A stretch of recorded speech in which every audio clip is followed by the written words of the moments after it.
Welcome to the latest HR on the Offensive live stream. It's me, Chris Howard from Lace Partners, joined by Pavan and Bilkhoo from our talent team. You all right? Yeah, wow. Doing good?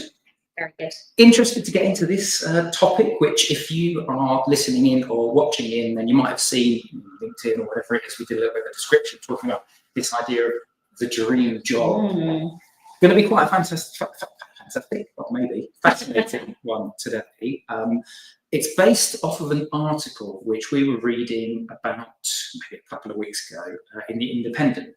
And the article talks about the concept, this idea of, 5 years on from the pandemic, is the notion of a dream job a little bit of a myth? It talks a little bit, the article talks a little bit about the importance of people having side projects at the moment. And there's been lots of discussion around how do organizations mitigate that? There's been talk about some organizations wanting to pull people back into the office so they don't have side hustles.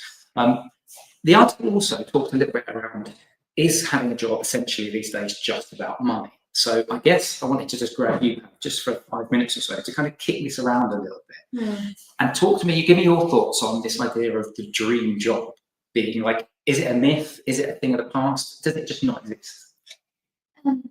Yes and no. So for me, meaningful careers is that concept is very much alive, and the way that people can do that has evolved. So whether that's multiple different jobs, whether that's the side hustles you just talked about, they can exist at the same time, and it gives people flexibility where they may have previously not had flexibility, and that's why we came up with the dream job, around 30 years ago. So the options that are now available to people allow them to pursue a passion as well as do that thing that's going to give them some financial security. And I always say this, and being really, really cautious, financial well-being always comes top of every single employee survey that's done externally through either a consulting firm or a research firm. So when we do look at those, we need to be really mindful that a concept of a job, whether that's dream or not, is very, very important, especially in some of the difficult climates that we're about to hit. Yeah, and this is interesting. You just touched on the concept of a job, and we've been running this Becoming Skills Powered campaign, which you've been heading up, looking at skills-based organisations and how the nature of work is changing as well. So maybe can we just touch on that a little bit? Can I get your thoughts on how the nature of work is changing and the way we think about work as well? Yeah, and I think people are seeing work as one way of achieving fulfillment in their lives, and the flexibility that we've got, whether that was brought about by COVID or brought about by just technology, greater globalization of jobs, we can think about how that flexibility works for us in terms of our lifestyle. Is your life changing? Are you taking on new caring responsibilities, which means that flexibility is super, super important. So with that, employers are reaching out more to staff. We're seeing, regular pulse surveys, not just that annual sentiment survey that we previously have been used to. And so that gives employers an opportunity to understand and listen, but it also gives an avenue for employees to be really clear about what they need. And that's the beginning of a really beautiful two-way relationship between employer and employee, that starts at the point of interview and carries on until retirement. So I think there's that two-way type of relationship that hasn't existed to this extent before, coupled with the fact that we've got greater flexibility in terms of use of technology. We've got AI coming at us, giving us lots of opportunities for better work and taking away some of the painful, very easily or automated tasks that exist in our work. So we've got these two things that are coming at us that can make work actually a really pleasurable place to be, rather than something that is, part drudgery than it historically has been. So I think lots of things are changing in the world of work.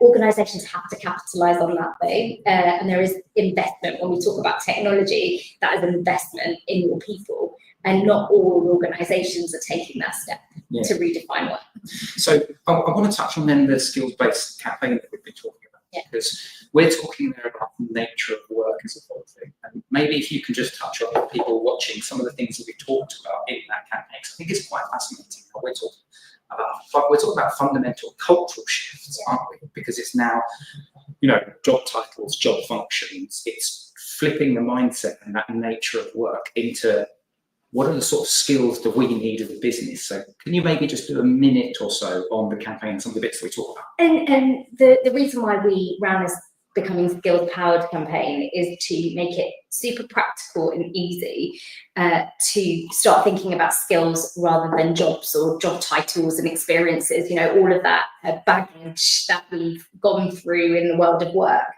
And taking a skills-based approach really allows you to see opportunities in technology. It really allows you to start thinking about what does meaningful work look like and put the two together. Now, when organizations or consulting firms like us talk about things like that, it can feel very nebulous, it can feel very conceptual and very far away, something that you might need to think about in 3 years' time. So we ran this campaign to make it really easy to do things like, number one, design what you're talking about and be really clear about the business case and the return on investment. The second reason was to be impactful about what you're doing and what problems you're trying to solve. So just breaking down some of the things that can be quite difficult to navigate when you're thinking about a whole skills-based organisation and concept.